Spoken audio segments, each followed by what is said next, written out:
Hi hello எல்லாருக்கும் வணக்கம். Welcome back to Chennai oscar institute. சரிங்களா? சரி, ஓகே. நம்ம பார்க்கும்போது ஆல்ரெடி 11th சிறப்பு தமிழில் நம்ம என்ன பண்ணுறோம் அப்படின்னா ஒரு இயல் பார்த்துருக்கோம். சரிங்களா? ஆமாம். இப்போ நம்ம 2வது இயல் நம்ம பார்க்க போகிறோம். அந்த ஃபர்ஸ்ட் இயரில் பார்க்கும் கடைசி ஒரு பாக்ஸ் ஒன்று கொடுத்துருக்காங்கப்பா. சரியா? அதை ஜஸ்ட் அதையும் ஒன்று பார்க்கும்போது பார்த்துட்டு போயிடும். எதுக்கு நம்ம அதையும் பெண்டிங் வச்சுக்கிட்டு. ஆமாம், இங்கே பாருங்கள், ஒரு பாக்ஸில் என்ன கொடுத்துருக்காங்க அப்படின்னா நோபல் பரிசு பெற்ற முதல் ஆசிய கவிஞர் அப்படின்னு ஒருத்தரை பற்றி கொடுத்துருக்காங்க. யார் அவரு? ஆமாம், முதன் ஆசியாவிலே பார்க்குறப்ப ஃபர்ஸ்ட் நோபல் பரிசு வாங்கினது யார் அப்படின்னா யார் தானா? நம்ம ரவீந்திரநாத் தாகூர் அவர்கள் தான். சரியா? யார் அவரு? ரவீந்திரநாத் தாகூர் தான். அப்ப இவர் எந்த துறைக்கு வாங்கினார் அப்படின்னா பார்க்கும் இலக்கியத்திற்கான துறைக்கு வாங்கியிருக்காரு. எந்த துறைக்கு வாங்கியிருக்காரு? இலக்கியத்திற்கான துறைக்கு வாங்கியிருக்காரு. ஆமா, அப்ப நோபல் பரிசு பெற்ற முதல் ஆசிய கவிஞர் அப்படிங்கிறது குறிப்பிடத்தக்கது. ஆசியாலே பார்க்கும் ஃபர்ஸ்ட் நோபல் பரிசு வாங்கினது யார் தான்? யாரு? நம்ம ரவீந்திரநாத் தாகூர் தான். சரி, அப்ப அவர் எந்த இலக்கியத்துக்கு சார் வாங்கினாங்க அப்படின்னா கீதாஞ்சலி அப்படிங்கிறதுக்காக. சரியா? எதுக்காக? அந்த கீதாஞ்சலி அப்படிங்கக்கூடிய ஆமா அந்த இலக்கியத்திற்காக பார்க்கும்போது பார்க்குறப்ப அவர் நோபல் பரிசு வாங்கியிருப்பார். எந்த வருஷம் வாங்கினாங்க அப்படின்னா இது ஆல்ரெடி கேட்கப்பட்ட ஒரு கொஸ்டின். சரிங்களா? ஆமா, ஏன்னா பார்க்கும்போது 12th இவரை பத்தின ஒரு லெசன் இருக்கு. அதுலயும் என்ன பண்ணிருக்காங்க அப்படின்னா இவரை பத்தி கொடுத்துருக்காங்க. அதுலயும் 1913 அப்படிங்கிறது மென்ஷன் ஆயிருக்கு. ஆமா, சரி, ஓகே. அடுத்து பாருங்க, மக்கள் இவரை பார்க்கும்போது மக்கள் எல்லாமே ஒரு அன்பா எப்படி சொல்லுவாங்க அப்படின்னா குருதேவ் அப்படின்னு சொல்றாங்க. மக்கள் இவங்க எல்லாத்தையும் இவங்க எப்படி சொல்றாங்க? குருதேவ் என்று அழைத்தார்கள். அப்ப இவருடைய இன்னொரு பாடலு, ஆமா, ஏன்னா இவருடைய பாடல தான் நம்ம ஜனகன மனகதி அப்படின்னு நம்ம சொல்றோம் பாத்தீங்களா? நம்ம தேசிய கீதமா நம்ம பார்க்கும்போது நம்ம ஃபாலோ பண்ணிட்டு இருக்கோம். ஆமா, இவருடைய இன்னொரு பாடல் எது அப்படின்னா அமர் சோனார் பங்களா. சரியா? அமர் சோனார் பங்களா. சரியா? அப்ப இதை யார் சார் ஃபாலோ பண்றா? நாட்டு பண்ணா, அதாவது தேசிய கீதமா பண்ணா பங்களாதேஷ். சரிங்களா? யார் ஃபாலோ பண்றா? பங்களாதேஷ் பார்க்கும்போது இது அவங்க தேசிய கீதமா ஃபாலோ பண்ணிட்டு இருக்காங்க. அப்ப இதை எழுதுறது யார் தான் அப்படின்னா யார் தான்? ரவீந்திரநாத் தாகூர் அவர்கள் தான் எழுதியிருக்காங்க. சரியா? ஆமா, அப்ப இவர் எந்த ஊரை சேர்ந்தவர் அப்படின்னா கொல்கத்தாவை சேர்ந்தவங்க. சரி, இவர் எந்த ஊரை சேர்ந்தவர்? கொல்கத்தா பார்க்குறப்ப சேர்ந்தவர் தான் யாரு? ரவீந்திரநாத் தாகூர். சரியா? அப்ப பாரதியாருக்கு பார்க்கும்போது 11 வயசுல அவர் கவிதை எழுத ஆரம்பிச்ச மாதிரி இவர் எத்தனை வயசுல எழுத ஆரம்பிச்சார் அப்படின்னா 8 வயசுல எழுத ஆரம்பிச்சிட்டாரு. எத்தனை வயசுல எழுத ஆரம்பிச்சிட்டாரு? 8 வயசுல பார்க்கும்போது பார்க்கறப்ப கவிதை எழுதுறதுக்கான திறன் இவர்கிட்ட வளர்த்துக்கிட்டாராம். ஆமா, ஆனா 16 வயதில், சரியா, இவரது முதல் கவிதை தொகுப்பு. சரியா? அப்ப 16 வயசுல இவரோட முதல் கவிதை தொகுப்பு எது அப்படின்னா பானு சிம்கா. அதை தமிழ்ல என்ன சார் சொல்லுவாங்க அப்படின்னா சூரிய சிங்கம்னு சொல்லுவாங்க. என்ன சொல்லுவாங்க?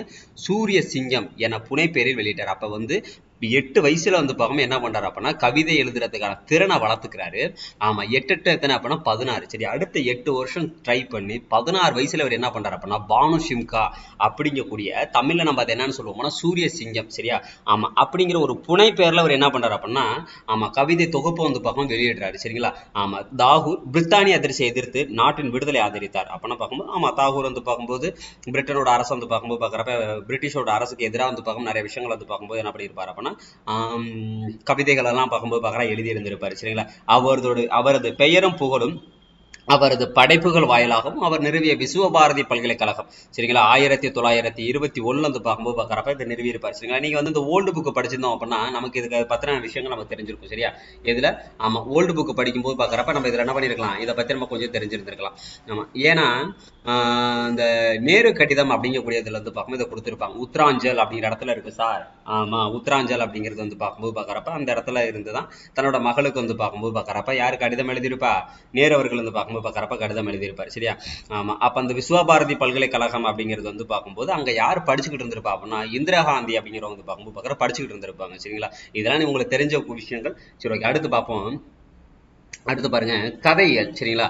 ஆமா, அப்ப கதையியல் அப்படிங்கிறது ஆமா நம்ம இதுல 11th சிறப்பு தமிழ்ல 2வது இயலா வருது. ஆமா, அப்ப இதுல கதையியல் அப்படின்னா தமிழில் கதை இலக்கியம், சரியா, குறித்த சான்றுகள் தொல்காப்பியத்துல கிடைப்பதன் மூலம் அதன் தொன்மை அறியலாம். அப்ப கதை பத்தின அதான் நம்ம கதைலாம் நம்ம பாக்குறோம். சரிங்களா? சின்ன வயசுல இருக்கும்போது ஆமா அதான் நம்ம வீட்டுல எல்லாம் குழந்தைகளா இருக்கும்போது பாக்குறப்ப பாட்டிகள்லாம் கதைகள் இதை பத்திலாம் நிறைய விஷயங்கள்லாம் சொல்லியிருப்பாங்க. சரியா? ஆமா, அப்ப இது மாதிரியான கதைகள் பத்தின விஷயங்கள்லாம் எங்கேருந்து ஆரம்ப துளிர் எங்க இருக்கு அப்படின்னா தொல்காப்பியத்துல இருக்கான். அப்ப தொல்காப்பியத்திலே காலகட்டத்திலே கதைகள் பத்தின விஷயங்கள்லாம் என்ன இருந்திருக்கு? குறிப்புகள் இருந்திருக்கு. ஆமா, அதான் தமிழில் கதை இலக்கியம் குறித்த சான்றுகள் தொல்காப்பியத்தில் கிடைப்பதன் மூலம் அதன் தொன்மையை நாம் அறியலாம். ஆனா தமிழன் மரபு பண்புகளோடும் மேலை நாட்டிடம் இருந்து பெறப்பட்ட வடிவ நேர்த்தியோடும் தமிழ் சிறுகதைகள் தோன்றி வளர்ந்தன. என்னதான் நம்மளுடையது பழமையா இருந்தாலும், சரிங்களா, என்னதான் நம்மளோட கவிதை அந்த இலக்கியம், அந்த கதை இலக்கியம் அப்படிங்கிறது பழமையா இருந்தாலும் நம்ம அதை ஃபாலோ பண்ணக்கூடிய மெத்தடுன்னு ஒன்று இருக்கு பார்த்தீங்களா? அதை நம்ம யாருக்கிட்ட தான் ஃபாலோ பண்ணிட்டு இருக்கோம் அப்படின்னா மேலை நாடுகள்ல தான். வெளிநாடுகள்ல பார்க்கும் ஃபாலோ பண்ணக்கூடிய மெத்தடை தான் நம்ம என்ன பண்ணிட்டு இருக்கோம். ஆமா, அதை இன்னமும் நம்ம ஃபாலோ பண்ணிட்டு இருக்கோம். அதை அவங்க யூஸ் பண்ணக்கூடிய மெத்தட் தான் நம்ம அவங்கள பார்த்து நம்ம ஃபாலோ பண்ணிட்டு இருக்கோம் அப்படின்னு சொல்றாங்க. சரியா? சரி, அடுத்து பார்ப்போம்.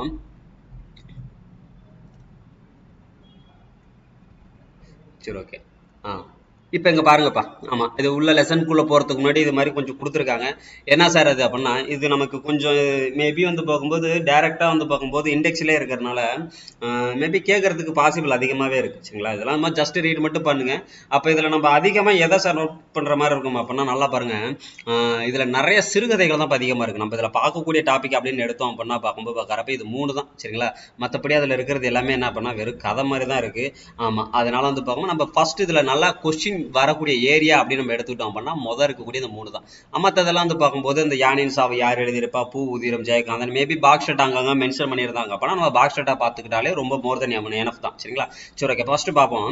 அப்போ இந்த யானின் சாவு அப்படிங்கிறது வந்து பார்க்கும்போது யார் எழுதியிருக்கா அப்படின்னா, யார் எழுதியிருக்கா, சார் வாகன் அவர்கள் எழுதியிருக்காரு. யார் எழுதியிருக்கா, யானின் சாவு அப்படிங்கிறது எழுதினது யார் அப்படின்னா, யார் எழுதியிருக்கா, சார் வாகன் எழுதியிருக்காரு. சரியா, அப்போ யானைன்னு ஒன்று இருந்துச்சுனாலே அவருக்கு கண்டிப்பா என்ன இருப்பாங்க அப்படின்னா வாகனுக்கு பதிலாக பாகன் ஞாபகம் வச்சுக்கோங்க. சரியா, ஆமா, அதாவது என்னது, ஆமா, யானையின் சாவு, யானைனாலே யானையின் சாவுக்கு வந்து பார்க்கும், பாகன் வந்து பார்க்கும்போது அழுவாரு. சரியா, அப்பனா வாகன் ஞாபகம் வச்சு கூட பாகன். சரியா, பூ உதிரும். சரிங்களா, என்னது பூ உதிரும் என்ன அப்படின்னா யார் எழுதியிருக்கா அப்படின்னா, யார் எழுதியிருக்கா, ஜெயகாந்தன் அவர்கள் எழுதியிருக்கா. யார் எழுதியிருக்கா, ஜெயகாந்தன். சரிங்களா, அப்ப இந்த காந்தன் அப்படிங்கிறது பதிலாக கந்தன் அப்படின்னு சொல்லிட்டு ஞாபகம் வச்சுக்கணும். காந்தன் அப்படின்னா யாரை ஞாபகம் வச்சுக்கணும், கந்தன். சரியா, ஆமா, கந்தனுக்கு வந்து பார்க்கும்போது பார்க்குறப்ப அரோகரா அப்படின்னு சொல்லிட்டு வந்து பார்க்கும்போது பார்க்குறப்ப ஆமா, கோஷங்கள்லாம் வந்து பார்க்கும் எழுப்பாங்க. அப்போதைக்கு பார்த்தோம் அப்படின்னா ஃபுல்லா முழுக்க வந்து பார்க்கும்போது பார்க்குறப்ப என்ன பண்ணுவோம், பூ அப்படியே உதிரும்.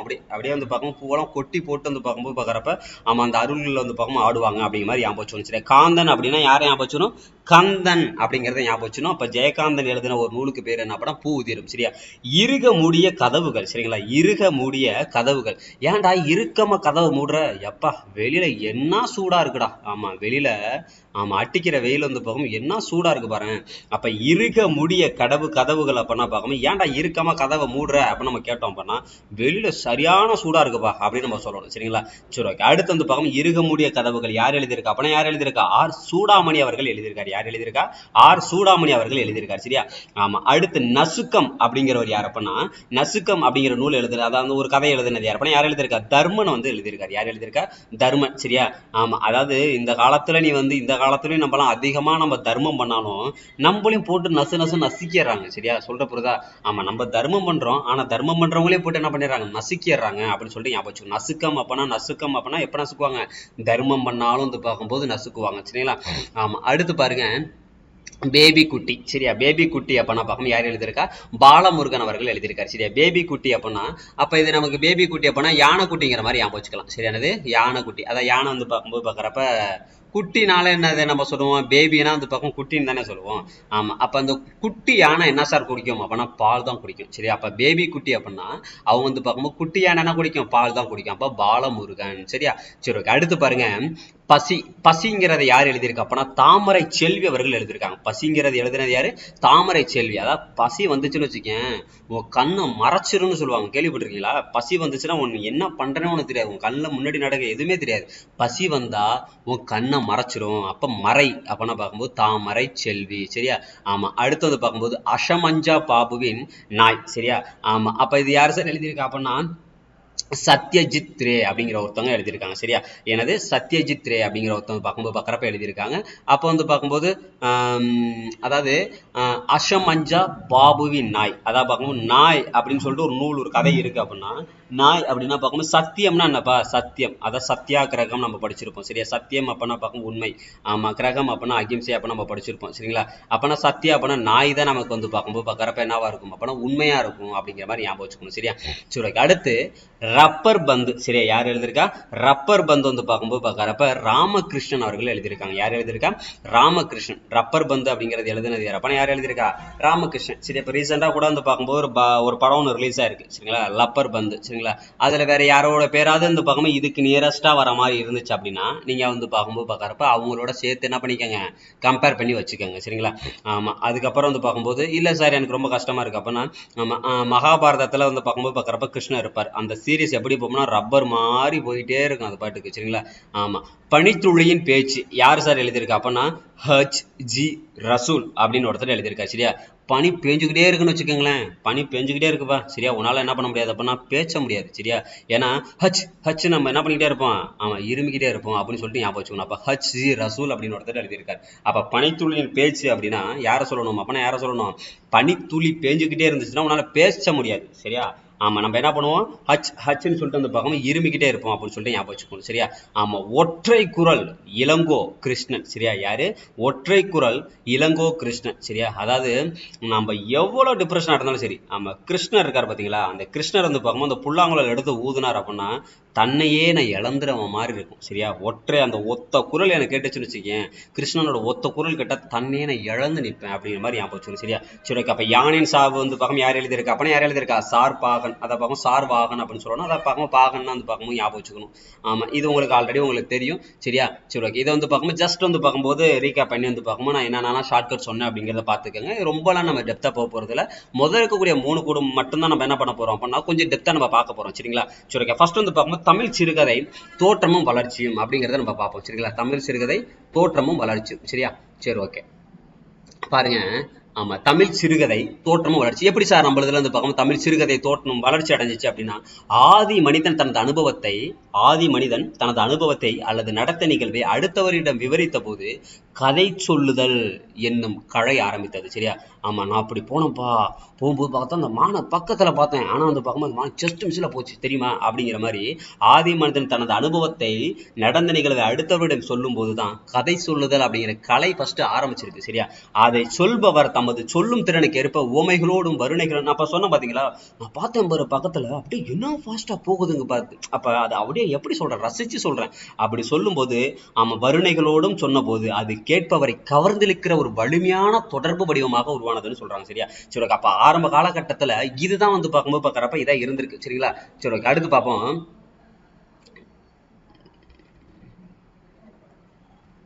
சரி ஓகே. அடுத்து தொடக்கத்தில் தமிழ் மரபில் கதைகள் வாய் வழியாகவே சொல்லப்பட்டன சரியா. தொடக்கத்துல ஆமா தமிழ் மரபுல கதைகள் அப்படிங்கிறது எதன் வழியா சொல்லப்பட்டுச்சு, வாய் வழியாகவே வந்து பார்க்கும்போது பார்க்கறப்ப சொல்லப்பட்டன சரியா. ஆமா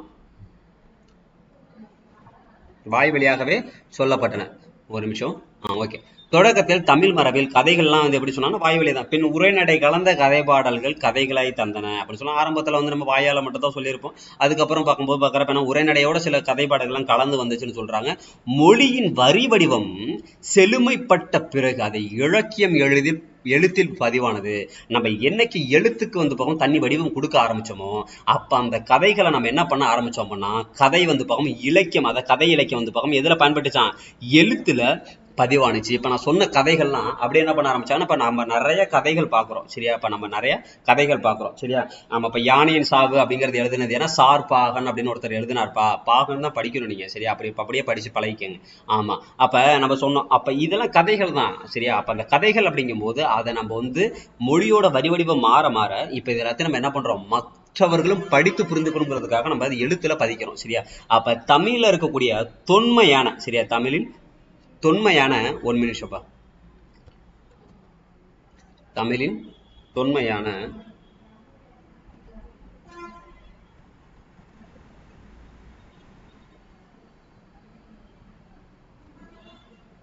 சரி ஓகே. தமிழின் தொன்மையான இலக்கண நூலாகிய தொல்காப்பியத்துல எதை இந்த தமிழோட பார்க்கும்போது சிறுகதைகள் பத்தின குறிப்புகள் வந்து பார்க்கும்போது இருக்குன்னு சொல்றாங்க சரி. அப்படி என்ன சார் சொல்லியிருக்காங்க அப்படின்னா இங்க பாருங்க. ஆமா தமிழின் தொன்மையான இலக்கண நூலாகிய தொல்காப்பியத்தில் பொருள் மரபில்லா பொய்மொழியானும் பொருளோடு உணர்ந்த நகைமொழியானும் அப்படின்னு சொல்லிட்டு சொல்லியிருக்காங்க சரிங்களா. ஆமா அதாவது வந்து பார்க்கும்போது பொருள் அதிகாரத்துல செய்யுளியல் அப்படிங்கிறதுல பார்க்கும்போது பார்க்கறப்ப அது சொல்லப்பட்டிருக்கு. அப்ப இதுல இந்த அடிகள் என்ன சொல்ல வருது அப்படின்னா ஆமா என்ற அடிகளை தமிழன் உரைநடை மரபை உணர்த்தும் அடிகளாக கொள்ளலாம். இதுக்கு பொருள் என்னன்னு பாருங்களேன். ஆமா பொருள் மரபில்லா பொய்மொழி யானும் என்பதற்கு, மரபில்லா பொய்மொழி யானும் என்பதற்கு கற்பனை கலந்த புனைவு மொழியாக, அதாவது யானையும் குருவியும் தமக்குள் நட்பு பாராட்டை பேசிக் கொள்வதை போல எனவும் பொருளோடு புணர்ந்த நகை நகைமொழியானும் என்பதற்கு உண்மை கலந்த வேடிக்கை பேச்சு என உரையாரசர் பக்கம் விளக்கம் தருகிறார். அப்ப மரபில்ல அப்படின்னா அதாவது இது வந்து பார்க்கும்போது அதை ஃபாலோ பண்ணக்கூடிய மரபு ஒன்று இல்லவே இல்லை சரிங்களா. ஆமா, அதாவது கற்பனை கலந்த விஷயமா இருக்கு. இப்ப யானையும் குருவி வந்து பார்க்கும்போது பார்க்கறப்ப அவங்களுக்குள்ள பேசிக்குவாங்களா அப்படின்னா கிடையாது சரிங்களா. ஆமா, அது மாதிரி வந்து பார்க்கும்போது உண்மை கலந்தது ஒரு வேடிக்கை பேச்சா நம்ம ஆனா பார்த்தோம் அப்படின்னா நமக்கு எப்படி இருக்கும். ஆனா உண்மையா வந்து யானை தலையில வந்து பார்க்கும்போது என்ன பண்ணும், யானை தலையிலயோ வந்து பார்க்கும்போது பார்க்குற காய் நம்ம வந்து என்ன பண்ணுவாங்க அப்படின்னா உடம்புல வந்து உட்காந்துட்டு சில உண்ணிகள் வந்து பார்க்கும்போது எடுத்துட்டு போகும் குருவி சரிங்களா. அதை வந்து ஆனா உண்மையா அவங்க 2 பேரும் நட்பு பாராட்டிக்கிறது இல்லை. ஆனா உண்மையா வந்து பார்க்கும்போது பார்க்குறப்ப இதை நம்ம பார்க்கலாம் சரியா. ஆமா, உண்மை கலந்த ஒரு வேடிக்கை பேச்சனும் உரையாசிரியர் விளக்கம் தருவார் அப்படின்னு சொல்லி கொடுத்திருக்காங்க சரிங்களா. ஆமா, பொருள் மரபில்லா பொய்மொழியானும் பொருளோடு உணர்ந்த நகைமொழியானும் அப்படின்னு சொன்னது எது அப்படின்னா தொல்காப்பியத்துல பொருளதிகாரம் செய்யுளியல் வந்து பார்க்கும்போது பார்க்கற சொல்லியிருக்கு சரியா. இது சொல்லியிருக்கு தொல்காப்பியத்துல பொருளதிகாரத்துல செய்யுளியல் வந்து பார்க்கும்போது பார்க்கறப்ப சொல்லியிருக்காங்க சரிங்களா. சரி, அடுத்து பாருங்க, மரபிலிருந்து மேற்கூறிய இரு கூறுகளையும் எடுத்துக்கொண்ட பாரதியார் தமது கதையை உருவாக்குகிறார் சரியா. அப்ப மேல இருக்கக்கூடிய 2 விஷயத்தையும் எடுத்துக்கிட்டு அவரது காக்காய் பார்லிமெண்ட் என்ற கதையில் காகங்களின் பேச்சு உண்மை கலந்த வேடிக்கை பேச்சா இருக்கு. அப்ப இங்க பாருங்க சார். ஆமா, அப்ப காக்காய் பார்லிமெண்ட் அப்படிங்கறது பார்க்கும்போது காக்காய் பார்லிமெண்ட் அப்படிங்கிறது யார் எழுதியிருக்கா அப்படின்னா யார் எழுதியிருக்கா. ஆமா, யார் எழுதியிருக்கா, பாரதியார் அவர்கள் வந்து பார்க்கும்போது பார்க்குறப்ப எழுதியிருக்காங்க சரிங்களா.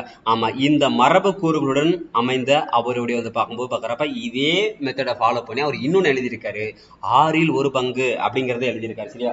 ஆமா, அது எந்த வருஷம் எழுதியிருக்காரு அப்படின்னா அது எந்த வருஷம் எழுதியிருக்காரு 1900 வந்து பார்க்கும்போது 10வது வருஷத்துல பார்க்கும்போது எழுதியிருக்காரு சரி. எந்த வருஷம் எழுதியிருக்காரு 1910 வந்து பார்க்கும்போது எழுதியிருக்காரு சரிங்களா. அப்ப 2 விஷயம் பாரதியார் எழுதியிருக்காரு. ஒண்ணு காக்காய் பார்லிமெண்ட் அப்படிங்கிறது எழுதுனது யாருனாலும் பாரதியார் தான். 6 1 பங்கு அப்படிங்கிறது எழுதுனது யாருனாலும் யார் தான், பாரதியார் தான் சரிங்களா. சரி, அடுத்து பாரு. ஆமா, அடுத்து பாருங்க, கதை தமிழின் தொடக்க கதையில் குறிப்பிடத்தக்கதாகும். அடுத்து சிறுகதையை மேலை நாடுகளின் இலக்கிய வடிவமாக திறனாய்வாளர்களாக வரையறுக்கின்றன. அதாவது உலக சிறுகதைகள் அமைந்த வடிவத்தை பின்பற்றி தமிழ் சிறுகதை நம்ம இப்ப சொன்னோம் ஆரம்பத்துல தொல்காப்பியத்திலிருந்து பார்க்கும் முதல்ல பத்தின குறிப்புகள் இருக்கு. ஆனா இருந்தாலும் நம்ம என்ன பண்றோம் அப்படின்னா மேலை நாடுகள் இருந்து பார்க்கும் எதெல்லாம் மெத்தட் ஃபாலோ பண்றாங்களோ அதை மெத்தடை ஃபாலோ பண்ணி தான் நம்ம என்ன பண்றோம் கதைகள்லாம் எழுத ஆரம்பிக்கிறோம் அப்படின்னு நம்ம சொன்னோம் சரிங்களா. அப்போ ஒரு சிறுகதையை நான் எடுத்துக்கிறேன்னு வச்சுக்கோங்களேன். ஒரு சிறுகதையை நான் எடுத்துக்கிட்டேன் அப்படின்னா நான் எதெல்லாம் வந்து பார்க்கும்போது அதுல இருக்கும் அப்படின்னா சிறுகதை என்பது ஒரு சம்பவம் சரிங்களா. ஒரு சம்பவத்தை பத்தி இருக்கலாம் சரி. அதை சிறுகதைங்கிறது ஒரு சம்பவத்தை பத்தி இருக்கலாம், இல்ல ஒரு மனநிலை பத்தி இருக்கலாம், இல்லைன்னா ஒரு சிக்கல் என ஒரு பொருள் பற்றி மட்டுமே எழுதுவது அப்படின்னு சொல்றாங்க சரி. அதாவது ஒண்ணு வந்து பார்க்கும்போது ஏதாவது ஒரு பொருளை பத்தி ஒண்ணு சம்பவமா இருக்கும், இல்ல என்னோட மனநிலையா இருக்கும், இல்லைன்னா ஏதாவது ஒரு சிக்கலை பத்தி வந்து பார்க்கும்போது ஏதாவது ஒன்றை பத்தி மட்டும் சொல்லுவாங்க சரிங்களா. எந்த நோக்கத்தோடு கதை எழுதப்படுகிறதோ அதை நோக்கிய கதையின் அனைத்து கூறுகளும் செல்லும், ஓர்மை கொண்டது அப்படின்னு சொல்றாங்க சரி. அதாவது நான் இப்போ ஒரு விஷயத்த வந்து பார்க்கும்போது பார்க்கறப்ப என்ன பண்றேன் அப்படின்னா இப்போ ஒரு சம்பவத்தை பத்தி நான் எடுத்து எழுதுறேன் அப்படின்னா என்னோட கதைகளோட அடுத்த அதாவது வந்து பார்க்கும்போது பார்க்கறப்ப வந்து இறுதி வரைக்குமே அது எப்படி இருக்கும் அப்படின்னா எப்படி இருக்கும், அந்த கதைகளோட சம்பவத்தை நோக்கியே வந்து பார்க்கும்போது பார்க்கறப்ப எடுத்துட்டு போயிட்டு இருக்கோம் சரிங்களா. ஆமா, எந்த நோக்கத்தோடு கதை எழுதப்படுகிறதோ அதை நோக்கியே கதையின் அனைத்து கூறுகளும் செல்லும், ஓர்மை கொண்டது அப்படின்னு சொல்றாங்க சரியா. ஆமா, வாசகன் ஊகித்தறிய அதை பார்க்கும்போது ஊகித்தறிய முடியாத அதை வாசகன் ஊகித்தறிய முடியாத ஒரு திருப்பத்தை இறுதியில் கொண்டு முடிவது இந்த வரையறைக்கு உட்பட்ட திறனாய்வாளருக்கு சிறுகதை வடிவம் வந்து பக்கம் எழுதுறாங்க. ஒன்றும் இல்லை, இப்போ நான் வந்து ஒரு படமே நம்ம பார்க்குறோம்னு வச்சுக்கோங்களேன். ஒரு படமே நம்ம பார்க்குறோம் அப்படின்னா அந்த படத்துல வந்து பார்க்கும்போது கிளைமேக்ஸ் நம்ம முன்னாடியே வந்து பார்க்கும்போது கெஸ் பண்ணிட்டோம்னா படம் நம்ம என்ன சொல்ல சுமார் சார் அப்படின்னு சொல்லிடுவோம் சரிங்களா. ஆனா எதிர்பார்க்காத ஒரு கிளைமேக்ஸ் நம்ம கொடுத்தோம் அப்படின்னா சரியான ட்விஸ்ட் வச்சிருக்காங்க சார் அப்ப நம்ம சொல்லுவோம் சரிங்களா. அது மாதிரி ஒரு வாசகன் ஊகித்தறிய முடியாத ஒரு திருப்பத்தை இறுதியில வச்சு நம்ம முடிக்கணும் சரிங்களா. அவன் கெஸ் பண்ணியிருக்கே கூடாது இப்படி ஒரு திருப்பம் அங்க இருக்கு அப்படின்னு சரியா. இந்த வரையறையை ஃபாலோ பண்ணி தான் என்ன பண்றாங்க எல்லா ஆய்வாளர்களும் சிறுகதையோட வடிவத்தை வந்து பார்க்குறப்ப மதிப்பிடுறாங்க அப்படின்னு சொல்றாங்க சரிங்களா. சரி, அடுத்து பாருங்க, ஆமா, தமிழில் மேற்கூறிய சிறுகதைகளான சரியா தமிழில் மேற்கூறிய வந்து பார்க்கும் சிறுகதைகளான வடிவ அமைதியுடன் வெளிவந்த முதல் சிறுகதை எது அப்படின்னா வாவேசு என்று அழைக்கப்பட்ட வரகநேரி வேங்கடேச சுப்பிரமணியம் எழுதிய குளத்தங்கரை அரசமரம் சரி. இப்ப நம்ம பார்த்தோம் அதாவது 6 1 பங்கு அப்படிங்கிறது எழுதினது யார் அப்படின்னா யார் எழுதியிருக்கா, பாரதியார் அவர்கள் எழுதியிருக்காரு சரியா. 1910 அந்த பக்கம் எழுதியிருப்பார். ஆனா இங்க ஒரு நூல் முக்கியமான நூல் என்ன கொடுத்திருக்காங்க அப்படின்னா வாவேசு சரிங்களா. ஆமா, அப்ப இவர் எழுதின ஒரு நூல் சரிங்களா. என்ன நூல், குளத்தங்கரை அரசமரம். ஆமா, இது எந்த வருஷம் வெளிவந்துச்சு அப்படின்னா எந்த வருஷம் வெளிவந்திருக்கு 1915 பார்க்கும்போது பார்க்கற வெளிவந்திருக்கு.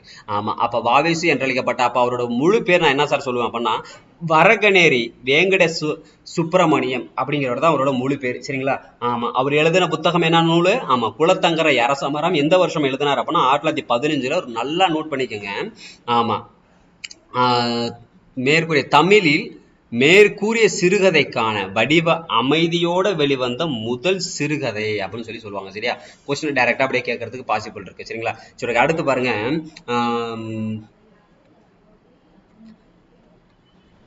ஓகே, அடுத்து மாதவையாவின் சிறுகதைகளும் தொடக்க சிறுகதைகளாக அறியப்படுகின்றன. சரிங்களா? ஆமா, தமிழ் சிறுகதை படைப்பாளர்களை பொதுவா எத்தனை தலைமுறையா நம்ம பிரிக்கிறோம் அப்படின்னா 5 தலைமுறையா பிரிக்கிறோம். சரியா? லாஸ்ட் டைம் குரூப் 2ல வந்து பார்க்குறப்ப ஒரு கொஸ்டின் எதுல கேட்டாங்க அப்படின்னா இதுல இருந்தா கேட்டிருந்தாங்க. சரிங்களா? ஆமா, அப்ப தமிழ் சிறுகதையோட தலைமுறைகளை மொத்தம் எத்தனை தலைமுறையா பிரிப்பாங்க அப்படின்னா எத்தனை தலைமுறையா பிரிக்கிறாங்க? 5 தலைமுறை. ஆமா, 5 தலைமுறையா பிரிக்கிறாங்க அப்படிங்கிற பட்சத்துல அப்ப இதை வந்து பார்க்கும்போது இப்ப என்ன பண்ணிடுவாங்கன்னா ஒரு 4 பேரை கொடுத்துட்டு அதுல வந்து பார்க்கும் ஒருத்தர் மட்டும் வேற தலைமுறை அப்படின்னு சொல்லி கொடுக்கலாம். இல்ல இண்டிவிஜுவலா இவரை கொடுத்து இவர் எந்த தலைமுறை சேர்ந்தவங்க அப்படின்னு சொல்லி கொடுக்கலாம். சரிங்களா? அப்ப முதல் தலைமுறை நான் எடுத்துக்கிறேன்னு வச்சுக்கோங்களேன்.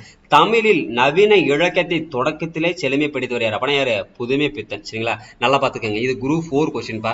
ஆமா, வச்சான் ஆப்பு எங்க வந்து கேட்டிருக்காங்க பாத்தீங்களா? என்னது 11th சிறப்பு தமிழ்ல குரூப் 4ல வந்து கேட்டிருக்காங்க. சரிங்களா?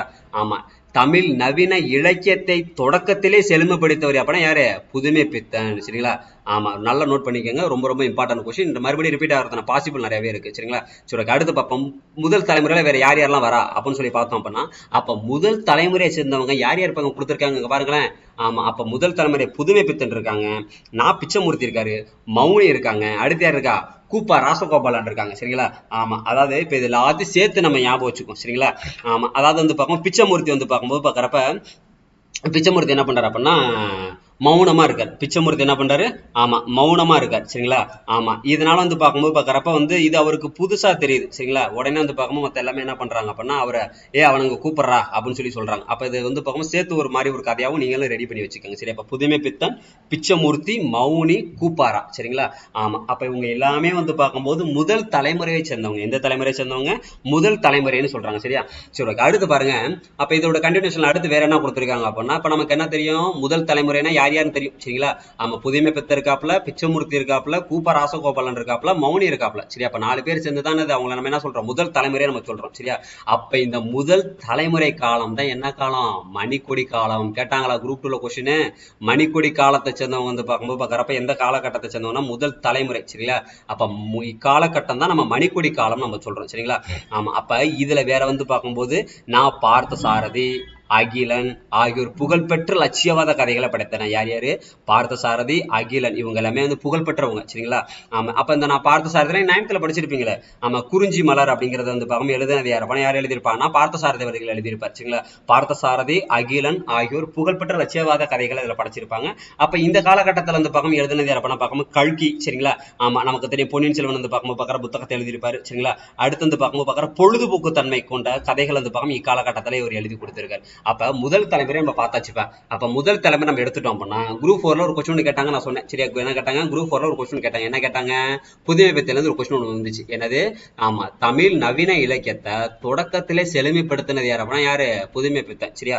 இது ஒரு டேட்டா. அப்போ முதல் தலைமுறையோட யார் யாரெல்லாம் இருந்தாங்க அப்படின்னா யார் இருந்தா? புதுமை பித்தன் இருந்தாங்க, நான் பிச்சைமூர்த்தி அவர்கள் இருந்தாரு, அடுத்து மௌனி இருந்தாங்க, அடுத்து யார் இருந்தா? கூப்பா ராசகோபாலன் இருந்தாரு. சரியா?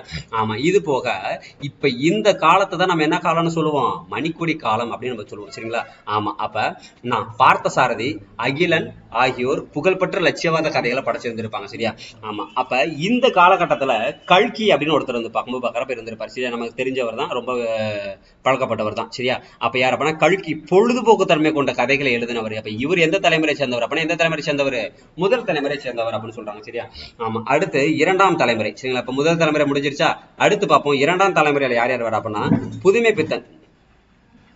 ஆமா, 2ஆம் தலைமுறை. சரியா? புதுமை பித்தனுக்கு அடுத்து ராமாமிர்தம். சரியா? கதா சுப்பிரமணியம், சீசு செல்லப்பா. சரிங்களா?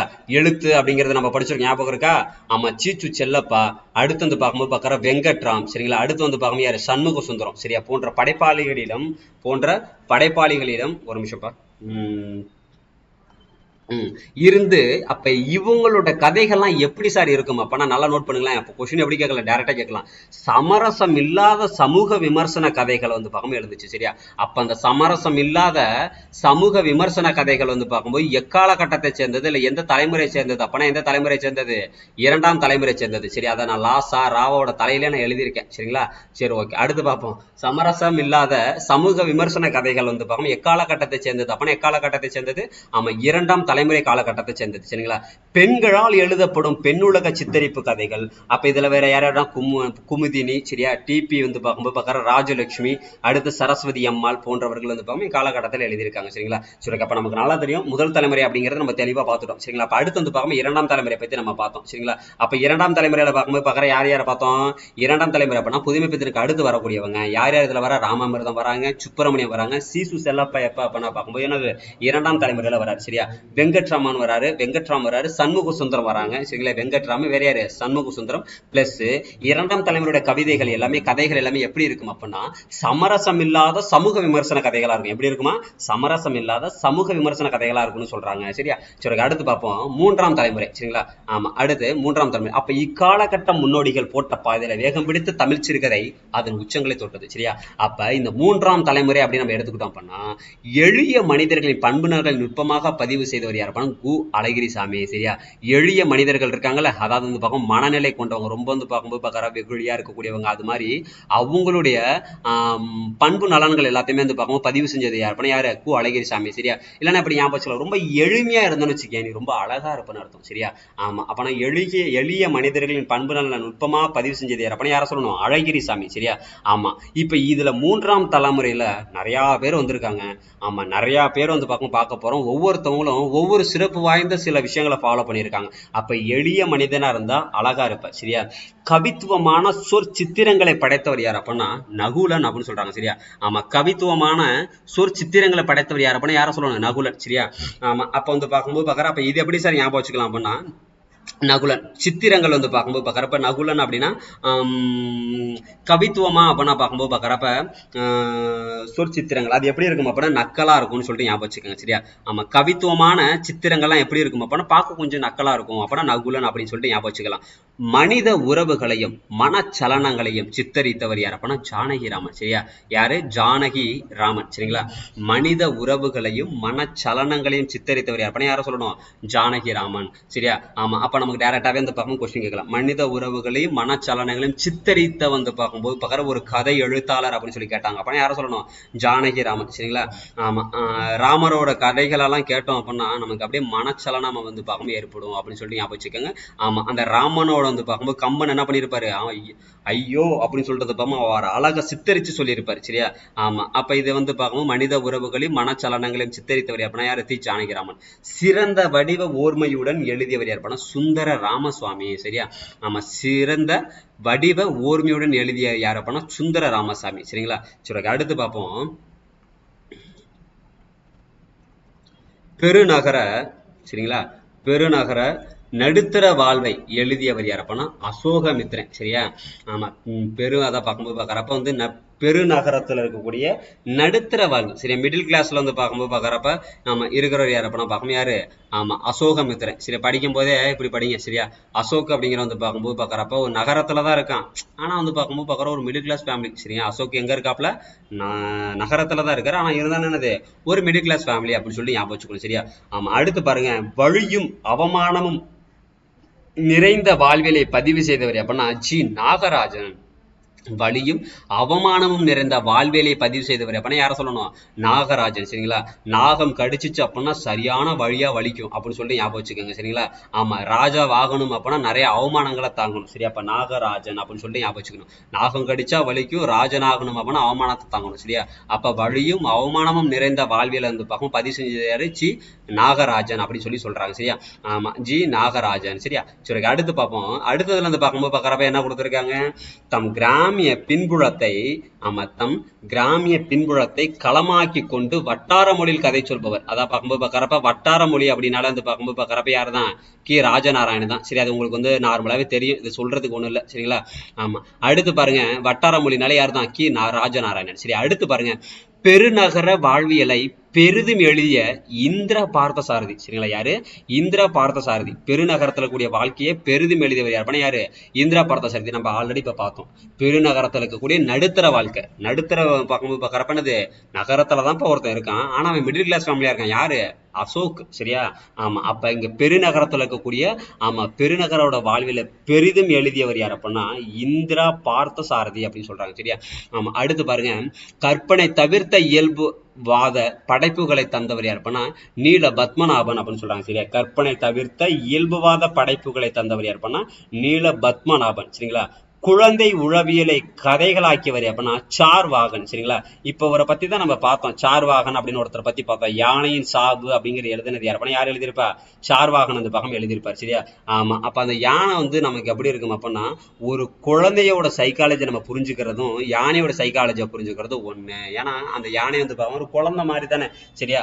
ஆமா. அப்பனா பார்க்கும்போது பார்க்கறப்ப யானையின் சாவு அப்ப குழந்தையின் உளவியலை கதைகளாக்கி கொண்டவர். அப்ப இது ரெண்டுத்தையுமே இந்த பக்கம் சேர்த்து நம்ம என்ன ஞாபகம் வச்சுக்கலாம் அப்படின்னா ஞாபகம் வச்சுக்கலாம், சார்வாகனை ஞாபகம் வச்சுக்கலாம். சரியா?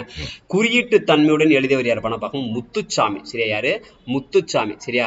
ஆமா. அப்ப குறியீட்டு தன்மையுடன் எழுதியவர் யார் பண்ண பார்க்கும் முத்துச்சாமின்னு சொல்றாங்க. வறுமையை சித்தரித்த மாதவன். சரியா? வறுமையை சித்தரித்தவர் யார் பண்ண யாரு?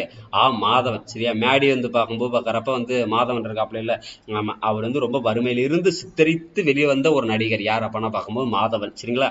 ஆமா. அப்ப வறுமையை சித்தரித்து வந்தவர் யார் அப்பனா யாரு? மாதவன் அப்படின்னு சொல்லிட்டு ஞாபகம் வச்சுக்கோங்க. சரியா? நாஞ்சில் நாட்டு மக்களோட வாழ்வில் எழுத்தில் பதிவு செய்த யாருப்பா பார்க்கும்போது அரங்கநாதன். சரியா? என்னது? அரங்கநாதன். அப்ப இது எப்படி சரி ஞாபகம் வச்சுக்கலாம் அப்படின்னா குமரி மாவட்டம் நமக்கு தெரியும். நாஞ்சில் நாளே குமரி மாவட்டம் தான். அங்க திருவள்ளுவர் சிலை இருக்கு, விவேகானந்தர் சிலை எல்லாம் இருக்கு. சரியா? ஆமா. அப்ப அங்க மக்களோட வாழ்வை பார்க்கும்போது சார் நாஞ்சில் நாட்டு மக்கள்னாலே பார்க்கும்போது கன்னியாகுமரி தானே. அங்க அடிக்கடி என்ன பண்ணுவாங்கன்னா அரங்கேற்றம் செய்வாங்க. சரியா? திருக்குறளை பத்தி பார்க்கும்போது ஒப்பிக்கிற மாதிரி அரங்கேற்றம் செய்வாங்க. அப்ப இதுல இது மாதிரி யாரா கேட்டாங்க அப்படின்னா நாஞ்சில் நாட்டினாலே திருக்குறளை அரங்கேற்றம் அடிக்கடி செய்வாங்க அப்படின்னா அரங்கநாதன் ஞாபகம் வச்சுக்கணும். சரியா? ஒரு பார்வையாளனாக வாழ்வை நேரடியாக பதிவு செய்தார் அப்படின்னா கரிச்சான் குஞ்சு. சரிங்களா? ஆமா. பேர் கொஞ்சம் வித்தியாசமா இருக்கு. அதாவது ஒரு பார்வையாளனாக வாழ்வை நேரடியாக பதிவு செய்தவர் யார் அப்படின்னா பார்க்கும்போது பார்க்கறப்ப யாரு? கரிச்சான் குஞ்சு அப்படின்னு சொல்லி சொல்றாங்க. சரியா? ஆமா. அடுத்து பாருங்க, எளிய மனிதர்களோட மன ஓட்டங்களை எழுதியவர் அப்பனா பார்க்கும்போது கந்தசாமி. சரியா? கந்த கந்த கந்த கந்த சாமி அப்படின்னு சொல்லிட்டு ஒரு பாட்டு ஒண்ணு இருக்கும், பாத்திருக்கீங்களா? ஆமா. அப்போ என்ன பண்ணுவார் அப்படின்னா மனிதர்களோட எளிய மனிதர்கள் அவங்களோட பக்கம் மன ஓட்டங்கள் எல்லாத்தையுமே பக்கம் என்ன பண்ணியிருப்பாரு, அது எல்லாத்தையும் புரிஞ்சுக்கிட்டு அவங்களுக்கு பக்கம் எல்லா ஹெல்ப்பும் பண்ணியிருப்பாரு. சரியா?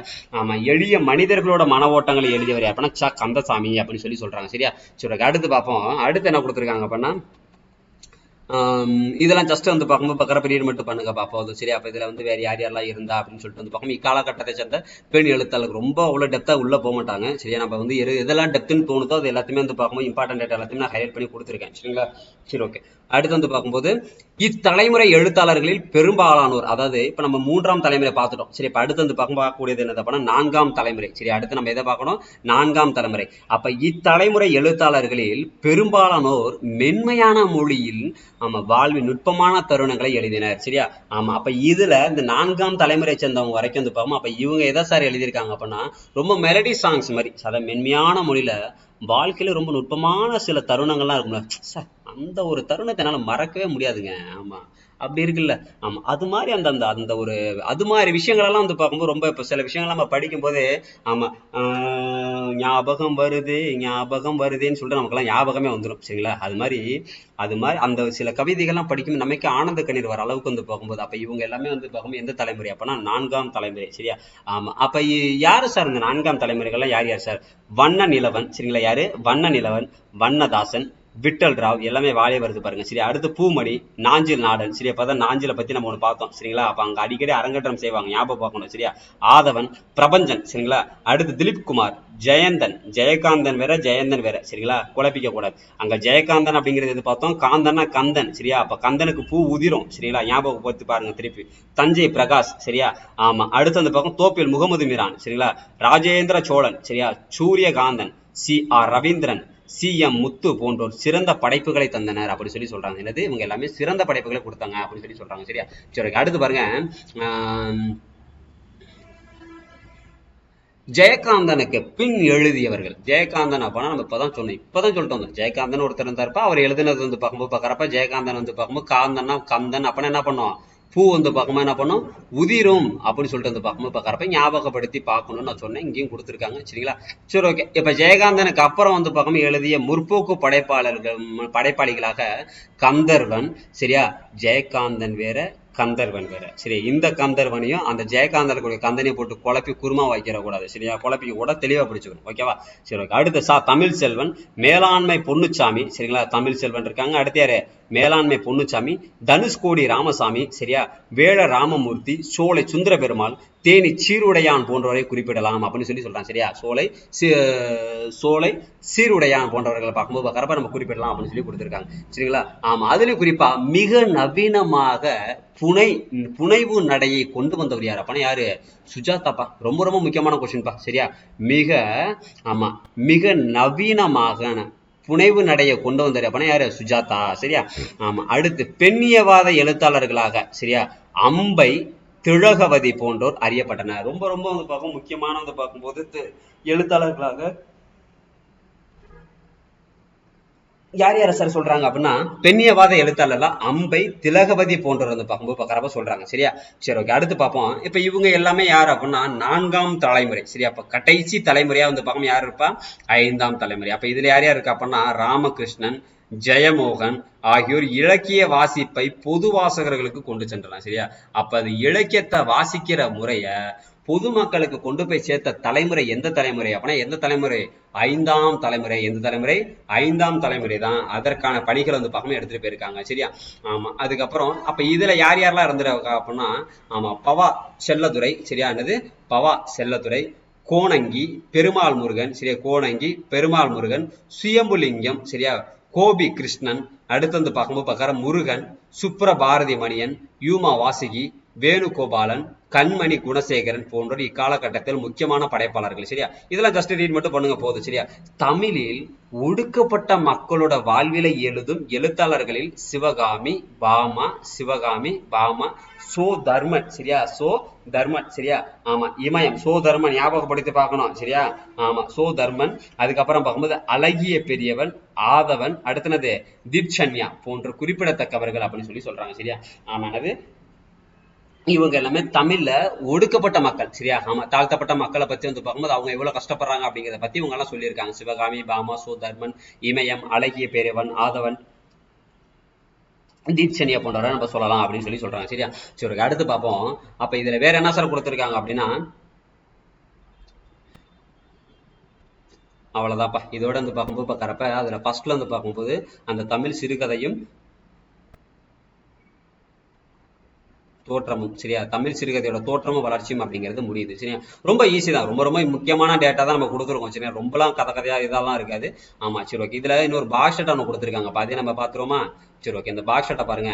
அறிவோம் தெளிவோம் அப்படின்னு சொல்லி கொடுத்துருக்காங்க. உலக அளவில் சிறுகதை வடிவ கூறுகளை கொண்ட கவிதைகள், அதாவது உலக அளவுல சிறுகதையோட வடிவ கூறுகளை கொண்ட கவிதைகள் வந்து பார்க்கும்போது 17ஆம் நூற்றாண்டுல எழுதப்பட்டிருந்தாலும் அது வந்து பார்க்கும்போது எப்ப சார் வெளி உலகத்துக்கு வந்து அறிமுகமானுச்சு, நல்லா வந்து பார்க்கும்போது பீக்ல போனுச்சு அப்படின்னா 19ஆம் நூற்றாண்டுல தான். அப்ப வந்து கவிதைகள் வந்து பார்க்கும், சிறுகதைகள் வந்து பார்க்கும் எழுத ஆரம்பிச்சது 17ஆம் நூற்றாண்டு. ஆமா, அது எந்த நூற்றாண்டுல முழுவீச்சுல வெளிப்பட வந்துச்சு? 19ஆம் நூற்றாண்டுல. அமெரிக்க எழுத்தாளர்களா இருக்கக்கூடிய எட்கர் ஆலன் போ, சரியா, ஓ ஹென்றி, நாதனியல் ஹாதரன், வாஷிங்டன் அப்புறம் பார்க்கும்போது வாஷிங்டன் இர்விங் போன்றோர் சிறுகதையின் முழுமையான வடிவ சிறப்போடு அமைந்த சிறுகதைகளை தந்ததா சொல்றாங்க. சரியா, ஜஸ்ட் ரீட் பண்ணுங்க போதும். குறிப்பா ஓ ஹென்ரியின் கதைகளில் வரும் கடைசி திருப்பம் இன்று வரை அதாவது கிளைமேக்ஸ் பயங்கரமான கிளைமேக்ஸ் சார். அப்ப நம்ம பார்த்தோம் அப்படின்னா யாரு கிளைமேக்ஸுக்கே வந்து பார்க்கும்போது பார்க்கறப்ப ட்விஸ்ட் வைப்பா அப்படின்னா யார் வைக்கிறா? ஓ ஹென்ரியின் கதைகளில் வரும் கடைசி திருப்பம் இன்று வரை உலக புகழ் பெற்று விளங்குகின்றது அப்படின்னு சொல்றாங்க. சரியா, ஆமா. அதுக்கப்புறம் பிரெஞ்சு எழுத்தாளர்களை யார் யார் அப்படின்னா பார்க்கணும் போம் பெவல். அப்படித்தான் வந்து பார்க்கும்போது பார்க்கறப்ப அடுத்து வந்து பார்க்கும் மாப்பசான். சரியா, மாப்பசான். அடுத்து வந்து பார்க்கும்போது பார்க்கறப்ப மெரிமி, பால் சாலக் போன்றோர் சிறுகதையின் தொடக்க கால நிலையில் அதை அனைத்து வந்து பார்க்கும்போது பார்க்கறப்ப அனைத்து சாத்தியங்களோடு வந்து பார்க்கும் படைத்து காட்டியவர்கள். சரியா, ஆமா. குறிப்பா இன்றளவு மாப்பஸ்கான் கதைகளில் அதை பார்க்கும்போது பார்க்கற உலக புகழ் பெற்று விளங்குகிறது. சரி, அதுல குறிப்பா என்ன சொல்லியிருக்காங்க அப்படின்னா தமிழன், அதாவது வந்து பார்க்கும்போது என்னது? ஆமா, அதாவது வந்து பார்க்கும்போது பார்க்கறப்ப தமிழன் சிறந்த சிறுகதை எழுத்தலாம். தமிழின் வந்து சிறந்த சிறுகதை எழுதியார் புதுமை பித்தன். சரியா, ஆமா. அந்த புதுமை பித்தனுக்கு ஒரு பேர் என்ன? தமிழகத்தின் மாப்பசான். ஆல்ரெடி மாப்பசான் இங்க பார்த்தோம், ஞாபகம் இருக்கா? இவர் எந்த நாட்டை சேர்ந்தவரா? பிரெஞ்சு எழுத்தாளர். சரியா, எந்த நாட்டை சேர்ந்தவரு? பிரெஞ்சு எழுத்தாளர் தான் பார்க்கும்போது மாப்பசான். சரியா, ஆமா. இவர் வந்து பார்க்கும்போது பார்க்கறப்ப இவருடைய கதைகள்லாம் உலக புகழ் பெற்றது. அது மாதிரி தமிழகத்தோட வந்து பார்க்கும்போது பார்க்கறப்ப மாப்பசான் அப்படின்னு சொல்லிட்டு யார சொல்றாங்க அப்படின்னா யார சொல்றாங்க? புதுமை பித்தனை சொல்றாங்க. பாக்ஸ்டேட்டா, ஆமா அது குறிப்பா வந்து பார்க்கும்போது புதுமை பித்தனை பத்தி ஆல்ரெடி கேட்கப்பட்ட ஒரு கொஸ்டின் கேட்டிருக்காங்க அப்படிங்கும்போது அப்ப அந்த கொஸ்டின் புதுமை பித்தனை பத்தி 11th சிறப்பு தமிழ் ஒரு கொஸ்டின் வந்திருக்குன்னா அப்ப அடுத்த எக்ஸாமுக்கு இது என்ன பண்ணலாம் கண்டிப்பா எக்ஸ்பெக்ட் பண்ணலாம். சரி, நல்லா பார்த்து வச்சுக்கோங்க. அடுத்து செகாவ் சிறுகதை வடிவத்தை மிகச் சிறந்த கடைவழியமாக்கியவர் அப்படின்னு சொல்றாங்க. யாரு அப்படின்னா பார்க்கும்போது ஆமா ரஷ்ய எழுத்தாளர்களான ஆண்டான் கோசன் செகாவ், சரி, அப்புறம் வந்து பார்க்கும்போது துர்கனேவ், கோகல் ஆகியோர் புகழ்பெற்ற சிறுகதை எழுத்தாளர்கள். அதுல இந்த செகாவ் அப்படிங்கிற ஒரு சிறுகதை வடிவத்தை மிகச் சிறந்த கலை வடிவமாக்கியவர். அந்த சிறுகதைங்கிற கூடிய வடிவத்தை மிகச் சிறந்த கலை வடிவமா மாத்தினது யார் அப்படின்னா யார் மாத்திருக்கா செகாவ் அப்படின்னு ஒருத்தர் மாத்திருக்கா. சரியா, ரஷ்ய சிறுகதையோட தந்தை என போற்றப்படும் கோகலின் மேலங்கி. சரியா, ரஷ்ய சிறுகதையின் தந்தை என போற்றப்படும் கோகலின் மேலங்கி என்னும் சிறுகதை எண்ணற்ற எழுத்தாளர்களை உருவாக்கிய கதை எனலாம். சரியா, ரஷ்ய சிறுகதையின் தந்தை அப்படின்னு சொல்றது பார்க்கும் யார சொல்றாங்கன்னா கோகலின். சரியா, ஆமா மேலங்கி அதை பார்க்கும்போது பாக்குறப்ப அது கோகலின்ங்கிற ஒரு நபரு. சரியா, குழப்பிக்க கூடாது. தந்தை என போற்றப்படுவது கோகலின், ரஷ்ய சிறுகதையோட தந்தையான யார சொல்லுங்க கோகலின்.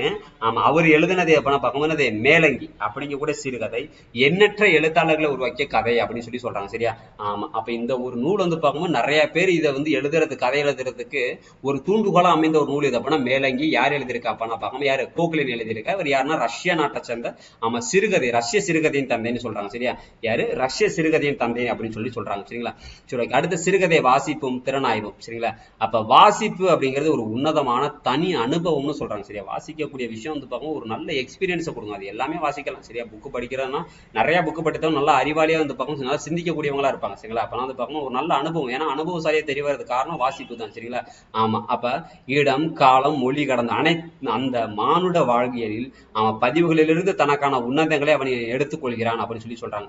வாசிப்புக்கான படிநிலைகள். சரியா, ஆமா அதாவது இலக்கிய வாசிப்பு என்பது ஒரே மையத்திலேயே எப்போதும் இயங்குவதில்லை. அது பல்வேறு வாசிப்பு படிநிலைகளின் ஊடாக கடந்து கொண்டே இருக்கிறது. ஒரு நல்ல வாசகனோட வாசிப்பு தரம் அப்படிங்கிறது எப்படி இருக்கணும் அப்படின்னா குழந்தை இலக்கிய வாசிப்பிலிருந்து பொழுதுபோக்கு. ஆமா அதாவது குழந்தை இலக்கியத்துல வாசிச்சிருக்கணும். பொழுதுபோக்கு, சாகசம், குற்றவியல், மெல்லுணர்வு, லட்சியவாதம் ஆகியவற்றின் வழியாக செவியல் வாசிப்பை நோக்கி நாளும் வளர்ந்து கொண்டே செல்லும் தன்மையை கொண்டது. அப்ப ஒரு நல்ல வாசிப்பு தரம் உள்ளவங்களோட திறமை எப்படி இருக்கும் அப்படின்னா குழந்தையிலேருந்து கடைசியா வந்து பார்க்கும் செவ்வியல் வாசிப்பை நோக்கி போகணும் அப்படின்னு சொல்றாங்க. சரியா, ஆமா அடுத்து பார்ப்போம். அடுத்து குழந்தை இலக்கியம். சரியா, அப்ப குழந்தை இலக்கியம் அப்படின்னா பார்த்தா சொன்ன குழந்தை இலக்கியமே வாசிப்பு அனுபவத்தோட தொடக்கம். ஆரம்பத்துல வந்து பார்க்கும்போது பார்க்குறப்ப நம்ம ஸ்கூல் டைம் படிக்கும் போதெல்லாம் நிறைய விஷயம்லாம் கதைகள்லாம் கொடுத்துருப்பாங்க. சரிங்களா, நம்ம ஒரு பள்ளி வந்து பார்க்கும்போது வாழை தொலைச்சிரும், ஒரு குரங்கு வந்து பார்க்கும்போது பார்க்குறப்ப கூட்டமே கிணத்துக்குள்ள நிலா விழுந்துருச்சுன்னு சொல்லிட்டு நிலாவை எடுக்க போவோம். இது மாதிரி நிறைய கதைகள் நம்ம படிச்சிருப்போம். அப்ப அந்த வாசிப்பு அனுபவத்தோட ஒரு குழந்தை இலக்கியம் மட்டும்தான் வாசிப்பு அனுபவத்தோட தொடக்கம் அப்படின்னு சொல்றாங்க. சரியா, ரொம்ப ரொம்ப முக்கியம். சரிங்களா, ஆமா அப்ப வந்து பார்க்கும்போது வாசிப்பு அனுபவத்தோட தொடக்கமா எதை பார்க்குறோம் குழந்தை இலக்கியம் அப்படின்னு சொல்றாங்க. சரியா, ஆமா அடுத்து பொழுதுபோக்கு கதைகள் அப்படின்னா இது நம்ம பொழுதுபோக்கு அதாவது வந்து பார்க்கும்போது அச்சு தொழில்நுட்பம் வளர்ச்சி அடைந்த பிறகு பொழுதுபோக்கு கதைகள் நம்மளை ஆக்கிரமிப்பித்துக் கொண்டன. நிறைய நம்ம எல்லாம் பிரிண்டிங் எல்லாம் போட ஆரம்பிச்சதுக்கு அப்புறம் நிறைய விஷயங்கள் வந்து பார்க்கும்போது பார்க்குறப்ப நம்ம இது பண்ணிருச்சு. ஆனா இதுல பாருங்களேன், பொழுதுபோக்கிற்காக கதை எழுதும் வணிக எழுத்தாளனுக்கும் நம்மிடம் பகிர்ந்து கொள்ள எந்த ஒரு வாழ்வியல் பொருளும் இல்லை. அதாவது வந்து பார்க்கும்போது இப்ப நான் பொழுதுபோக்குக்காக நான் ஒரு கதை புக்கு படிக்கணும்னு வச்சுக்கோங்களேன். அந்த கதை புக்குங்கிறது அதுல வந்து எப்படி சொல்றேன்னா நம்மளை மகிழ்விக்கிறத மட்டும்தான் முடியுமே தவிர மற்றபடி வந்து பார்க்கும்போது வேற எதுவும் அதுல பொருள் நம்ம கத்துக்க முடியாது அப்படிங்கிற மாதிரி சொல்றாங்க. சரி, நம்மை மகிழ்விப்பது மட்டுமே அவர்களது நோக்கம். அப்ப அந்த கதைகள் வந்து பார்க்கும்போது நீங்க எல்லாம் வந்து ஒரு மோட்டிவேட் ஆகணுமானா வாசிப்பு ரொம்ப கம்மி. அப்ப அவங்களோட விஷயங்கள் எதுனா உங்களை அவங்க மகிழ்ச்சி அடைய வைக்கணுங்கிறதுக்காக அந்த கதை புக்கை எழுதுறாங்க. நல்ல வாசகனால் இந்த பொழுதுபோக்கு புள்ளியை எளிதில் கடக்க முடியும் அப்படின்னு சொல்றாங்க. சரியா, ஆமா பொழுதுபோக்கு அப்படிங்கிறது இப்ப நம்ம ஸ்டார்டிங்ல குழந்தை படிக்கணும், அதுக்கப்புறம் வந்து பார்க்கும்போது பார்க்கறப்ப என்னது பொழுதுபோக்கு அப்படிங்கிறது ஒன்று படிக்கணும். அப்ப பொழுதுபோக்கு நம்மளால நல்ல வாசகனா இருந்தாலும் ஈஸியா கடந்துடும். அடுத்து சாகச கதைகள் பாருங்க. அடுத்து வந்து பார்க்கும்போது பார்க்கறப்ப ஆமா சாகச கதைகள் கொஞ்சம் வந்து பார்க்கும்போது குழந்தைகளுக்கு அப்புறம் வந்து பார்க்கும்போது பொழுதுபோக்கு கொஞ்சம் போயிட்டு நம்மளாம் கொஞ்சம் விளையாண்டுட்டு அதுக்கப்புறம் சாகசத்துக்கு நம்ம தயாராயிருவோம். சரியா, ஆமா அப்ப சாகசத்துல வந்து பார்க்கும்போது குழந்தை பருவ வாசிப்பிலிருந்து இளமை நோக்கி நகரும் பருவத்தில் விசித்திரங்களை சாகசங்களை நோக்கி மனம் எரிகிறது. ஆமா அப்ப இம்மாதிரியான கனவுகளை உருவாக்கக்கூடியவை ரொம்ப ரொம்ப முக்கியம். சரிங்களா, சாகச கதைகள்லாம் படிக்கிறோம் அப்படின்னு வச்சுக்கோங்களேன், மோட்டிவேட்டடா ஒரு கதை ஒன்று படிக்கிறோம் அப்படின்னா பார்க்க வந்து பார்க்கும்போது பார்க்குற எப்படி இருக்கும். ஆமா அதாவது வந்து பார்க்கும்போது அதுல நம்ம படிக்கிறப்பயே நமக்கு எப்படி இருக்கும்னா அடுத்து நம்ம ஏதாவது நம்ம வந்து கனவுகளை நம்ம இது மாதிரி ஒரு கனவு நம்ம ரீச் பண்ணணுங்கிற மாதிரி ஒரு உள்ளுணர்வு நமக்குள்ளே வந்துடும் சரிங்களா. அடுத்து குற்ற கதைகள் சரிங்களா. அடுத்து வந்து பார்க்குறப்ப குற்ற கதைகள் சரிங்களா. குற்ற கதைகள் அப்படின்னு எடுத்தோம்னா இளம் பருவத்தினருக்கு நெருக்கமான சாகசத்தில் இருக்கும் வீரத்தன்மையை கொச்சைப்படுத்தி குற்றங்களை பேசும் கதைகள் துப்பறியும் போர்வையில் வலம் வருகின்றன. இவற்றில் மழின தன்மையை நாம் புரிந்து கொள்ள முடியும். சரி, ஜஸ்ட் ரீட் பண்ணுங்க. அடுத்து மெல்லுணர்வு கதைகள் சரிங்களா. இவை வாசிப்பு அனுபவம் உள்ள அனைவரையும் கவரக்கூடிய தன்மை ரொம்ப ரொம்ப முக்கியம் சரிங்களா. அதாவது வாசிப்பு, அதாவது வந்து பார்க்கும்போது வாசிப்பு சரிங்களா. ஒரு நிமிஷம், சாரி, ஓகே. அதாவது வாசிப்பு, இவை வாசிப்பு அனுபவம் உள்ள அனைவரையும் கவரக்கூடியது எது அப்படின்னா மெல்லுணர்வு கதைகள் சரியா. வாசிப்பு அனுபவம் எல்லாத்தையும் கவரக்கூடிய ஒரு கதைகள் எது அப்படின்னா சொல்லணும் மெல்லுணர்வு கதைகள் சரியா. லட்சியவாத கதைகள் அப்படின்னு நம்ம எடுத்துறோம் அப்படின்னா பார்க்கணும் லட்சியவாத கதைகள் சரியா. ஆமா, அப்ப இது வந்து பார்க்கும் மனவெழுச்சிகளுக்கு அப்பாற்பட்டு சமூக பொறுப்பு மிக்க லட்சியவாத ஆமா எழுத்துக்களை வாசிப்பது என்பது வாசிப்பு மனநிலையின் முக்கியமான கட்டம் சரியா. ஆமா, அப்ப ஒவ்வொன்றும் ஒவ்வொரு டேட்டா டிஃப்ரெண்டா இருக்கு சரிங்களா. அப்ப ஒவ்வொன்றும் அந்த அந்த அந்த கதைகள்ல அந்த ஒரு டேட்டா நல்லா ஞாபகம் வச்சுக்கணும் சரியா. அப்ப வாசிப்பு மனநிலை முக்கியமான கட்டமா நம்ம எதை சொல்லுவோம் அப்படின்னா எதை சொல்லுவோம், இங்க இருக்கக்கூடிய லட்சியவாத கதைகளை சொல்லுவோம். எதை சொல்லுவோம், லட்சியவாத கதைகள் சரியா. அடுத்து செவ்வி இலக்கிய வாசிப்பு, குழந்தை பருவம் தொடங்கி சரியா, குழந்தை பருவம் தொடங்கி தனது வாசிப்பு அனுபவத்திலிருந்து செவ்வியல் இலக்கியம் வாசிப்பிற்கு வர சமூக வாழ்வில் லட்சியவாத கதைகளை துணை புரிகின்றன. லட்சியவாத கதைகள் வாழ்வினை எளிமைப்படுத்த சொல்லி செல்பவை. சீரிய இலக்கியங்கள் வாழ்வின் அனைத்து சிக்கலையும் ஊடுருவி தங்கள் கனவுகளை அடைபவை சரியா. ஆமா, இவ்வகையான வாசிப்பு படிநிலைகளின் வழியாக நமது வாசிப்பு வளர்ந்து வந்துள்ளது சரியா.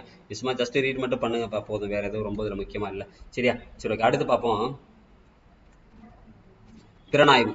சிறுகதைகளை படைப்பது ஒரு தனிக்கலை. அதே போலவே அவற்றை வாசித்து ஆய்வு செய்வதும் அதன் படைப்புக்கு சமமான ஒரு தனிக்கலை. ஒரு கதையை நாம் உள்வாங்கிக் கொள்ள கீழ்காணும் கூறுகளை நாம் புரிந்து கொள்ள வேண்டும். என்னென்னலாம் ஒரு கதையை நாம் உள்வாங்கணும் புரிஞ்சுக்கணும் அப்படின்னா களமும் சூழலும் சரியா. ஃபர்ஸ்ட் ஒன்று பார்க்கணும்னது களமும் சூழலும் அப்படிங்கிறத தெரிஞ்சுக்கணும் சரியா. ஆமா, அதாவது ஒரு கதையோட வரலாற்று சூழல் மற்றும் சமூக சூழல் அது நிகழும் களம் ஆகிட்ட புரிந்து கொண்டால் மட்டுமே கதையோட தளத்திற்கு சென்று நாம் அதை உணர முடியும் சரியா. ஆமா, அப்படிங்கும் போது பாக்குறப்ப இப்ப நம்ம ஒரு கதை ஒன்று படிக்கிறோம் அப்படின்னா முதல்ல நம்ம டைரக்டா நம்ம என்ன பண்ணி டைரக்டா அங்கேயே போயிடும். ஆமா,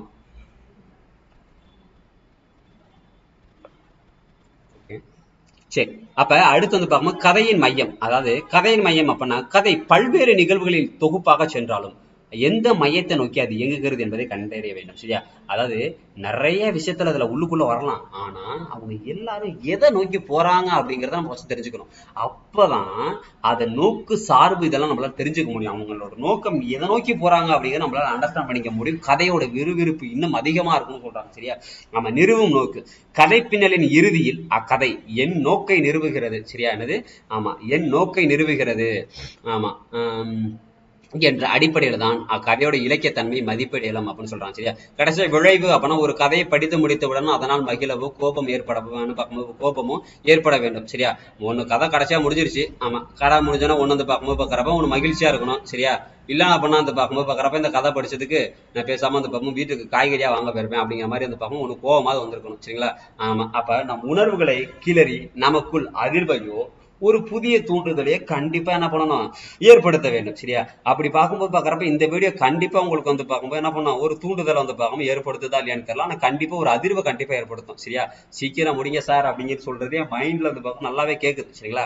இதை முடிச்சிருவோம். ஆமா, அடுத்து பாருங்க, வாசகர் தம் வாழ்வின் நிகழ்வுகளோடு கதையை ஒப்பிட்டு பார்த்து தம்மை கதைக்குள் காண்பவராகவே தம் கதைக்குள் வாழ்பவராகவும் மாற வேண்டும் சரியா. நான் படிக்கிறவன் அந்த புத்தகத்துக்குள்ள போய் நான் படிக்கணும் சரியா. அந்த கதையில இருக்கக்கூடிய ஹீரோயினியாவோ இல்ல ஹீரோவோ நீங்க உங்களை உருவகப்படுத்திக்கணுமா, அப்பதான் அந்த கதைக்குள்ள நம்ம வாழ முடியும்னு சொல்றாங்க சரியா. அப்ப தம் வாழ்வின் நிகழ்வுகளோடு கதையை ஒப்பிட்டு பார்த்து தம்மை கதைக்குள் காண்பவராகவோ தாம் கதைக்குள் வாழ்பவராக மாற வேண்டும். ஒரு சிறந்த சிறுகதை வாசிக்கப்பட்ட பின் மனதுக்குள் தங்கிவிட வேண்டும் சரியா. ஒரு நல்ல சிறுகதை நல்ல விளைவுகளை ஏற்படுத்த வல்லது அப்படின்னு சொல்றாங்க. ஒரு நல்ல கதைனா உங்ககிட்ட சில மாற்றங்களை கண்டிப்பா ஏற்படுத்துப்பா அப்படின்னு சொல்றாங்க சரியா. சரி, அடுத்து பார்ப்போம் அழகியல் சரியா. ஆமா, அழகியல். ஒரு கதையை உவமை உருவகங்களோடு சொல்வது வாசகரை கவர்ந்து ஆர்வமாக வாசிக்க செய்யும் சரியா. ஆமா, ஒவ்வொரு வரியும் வாசகரை கைப்பிடித்து கைதளத்திற்கு அழைத்து செல்ல வேண்டும். கதையின் ஓர்மையோடு வாசகனை ஒன்று செய்ய அழகியல் ஒரு சிறுகதை சிறந்த கருவியாகும் அப்படின்னு சொல்றாங்க. சரியா? அதாவது ஒரு கதையை வந்து பார்க்கும்போது பார்க்கறப்ப அவனை வந்து நீ வாப்பா அப்படின்னு சொல்லிட்டு அவனை ஒரு பக்கமா அப்படியே வந்து பார்க்கும்போது எப்படி சொல்றதுன்னா, ஒரு கதை வாசிக்கிறோம் சரிங்களா? வாசிக்கும் போது பார்க்கறப்ப வந்து அந்த அந்த கதைக்குள்ளேயே அவன் ஜேர்னி ஆகி போகிறதுக்கு யார் யூஸ் ஆகுறா அப்படின்னா, யார் யூஸ் ஆகுறா? இந்த அழகியல் அப்படிங்கிறத வந்து பார்க்கும்போது பார்க்கற யூஸ் ஆகுறாங்க. சரி, யார் யூஸ் ஆகுறா? அழகியல் அப்படிங்கிறத வந்து பார்க்கும்போது பார்க்கற யூஸ் ஆகுறாங்கன்னு சொல்றாங்க. சரியா? திறனாய்வு ஒரு திறந்த பார்வை. சரியா? திறனாய்வு ஒரு திறந்த பார்வை. சரியா? ஆமா, ஒரு இலக்கியத்தை திறனாய்வு செய்ய எவ்வித முன்முடிவும் சார்பும் இல்லாத ஒரு திறந்த பார்வை ஆய்வாளரும் தேவை. சரியா? ஆமா, அவர் முதலில் மனப்பான்மை தவிர்த்து ஒரு முழுவாசனாக மட்டுமே படைப்பினை அணுக வேண்டும். வேற எதுவும் வந்து பார்க்கும்போது இதுல இம்பார்ட்டன் அப்படின்னு சொல்லி பார்த்தோம் அப்படின்னா இல்ல, அவ்வளவுதான். சரிங்களா? சரி, அடுத்து வந்து பார்க்கும்போது சிறுகதை எழுதும் கலை இருக்கு. அதை நம்ம ஒரு சின்ன வீடியோவை நம்ம பார்த்துருவோம். சரிங்களா? சரி, இதுல ரொம்ப பெருசாலாம் கிடையாது, ரொம்ப ரொம்ப ஈஸியான ஒரு விஷயம் தான். நம்ம பார்க்கவும் வந்து பார்க்கும்போது பார்க்குறப்ப படிக்க நமக்கு ஈஸியா இருக்கும். நம்ம என்னென்ன டேட்டா சொன்னமோ அது எல்லாத்தையும் ஜஸ்ட் ஒன்ஸ் வந்து பார்க்கும்போது நல்லா ரீட் பண்ணி பாருங்க. முதல் தலைமுறை, இரண்டாம் தலைமுறை, மூன்றாம் தலைமுறை, நான்காம் தலைமுறை, ஐந்தாம் தலைமுறை. சரியா? பொருள் மரபில்லா பொய்மொழியான பொருளோடு புணர்ந்த நகைமொழியானும் அப்ப நான் பார்க்கும் எது சொல்லுது அப்படின்னா, எது சொல்லுது? தொல்காப்பியம் வந்து பார்க்கும் சொல்லுது. ஆரம்ப காலகட்டத்தில் கதைகள் அப்படின்னு தொல்காப்பியம் காலகட்டத்தில் இருந்தாலும், ஆனா நம்ம வந்து பார்க்கும்போது அது எதை காலகட்டத்தில் ஃபாலோ பண்றோம் அப்படின்னா பார்க்கும்போது பிரிட்டிஷ் அவங்களோட பீரியட் மேலே நாடுகள்ல இருந்து வந்து பார்க்கும்போது இருக்கக்கூடிய அந்த மெத்தட் தான் நம்ம ஃபாலோ பண்ணிட்டு இருக்கோம் அப்படின்னு சொல்றாங்க. சரிங்களா? ஆமா, அப்ப வந்து பார்க்கும்போது முதல்ல தமிழில் மேற்கூறிய சிறுகதைக்கான வெளிவந்த முதல் சிறுகதை எதை சொல்லுவாங்க அப்படின்னா, வரகநேரி வேங்கட சுப்பிரமணியம் எழுதின குலத்தங்கரை அரசமரம் 1915.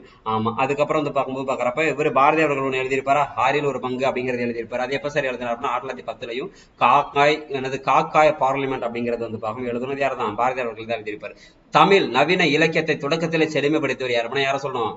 ஆமா, யாரு? புதுமை பித்தன் அவர்களை சொல்லணும். யாரை சொல்லணும்? புதுமை பித்தன் அவர்களை சொல்லணும். சரியா? சரி, ஓகே. அப்ப இதுல இருக்கக்கூடிய சில விஷயங்கள்லாம் வந்து பார்க்கும்போது பார்க்கறப்ப கொஞ்சம் ரிவிஷன் பண்ணுங்க. நம்ம வந்து நான் ஹைலைட் பண்ணியிருக்கேன் பாத்தீங்களா, இந்த பிடிஎஃப் நான் வந்து பார்க்கும் டிஸ்கிரிப்ஷன்ல கண்டிப்பா கொடுப்பேன். சரிங்களா? அதை நீங்க வந்து பார்க்கும் டவுன்லோட் பண்ணி வச்சுக்கலாம். புக் மேபி இருந்துச்சு அப்படின்னா நீங்க அதில் ஹைலைட்டும் பண்ணி வச்சுக்கலாம். இல்ல சார் அப்படிங்கிற பட்சத்தில் நீங்க அதே வச்சு பிரிண்ட் அவுட் போட்டு கூட எடுத்து படிச்சுக்கலாம். சரிங்களா? சரி, ஓகே.